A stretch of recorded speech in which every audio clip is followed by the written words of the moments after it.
Hi, Margaret Belmonte, MBA Residential here at Leading Edge Real Estate, selling Greater Boston, from Boston to Cape Ann. So, a couple of things I want to talk to you about now that it's been a week since the new regulations are in MLS, the Multiple Listings Service. You probably all know that there was a class action suit brought against the NAR, that's the National Association of Realtors.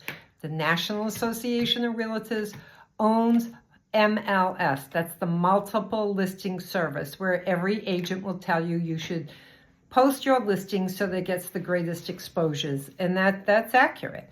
So what happened? There were a bunch of sellers out in the Midwest. They became confused. Why do we pay a buyer agent even though they signed the deal? They thought they were overpaying for fees. There was an attorney who caught on to that and got together a group of sellers, and they went before the courts and got class action designation. They went to trial. They settled for $1.8 billion, suing the NAR, and with that came some changes. So, what are the major changes? I don't think it affects sellers too much because in any negotiation, you have two parties on different sides and you bring them together and everybody gives up something.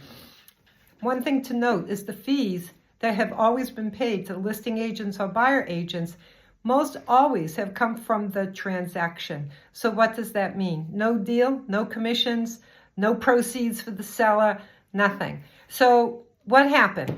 We cannot offer buyer compensation in the multiple listing service any longer. We were obligated to do that prior to this class action settlement.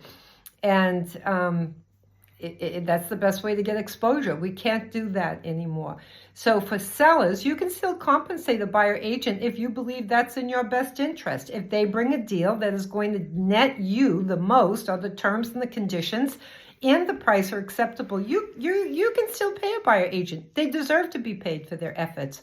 Or the buyer agent can try to collect that from the buyer. I personally have been paid by buyers, but in this market, buyers don't always have the extra money to pay a broker fee. So they they make an offer. They say what portion of that, once we close, will be paid to their agent. The big thing is, if you're a buyer and you're working with an agent, you must sign that agent must have you sign a buyer contract with the fee for services disclosed.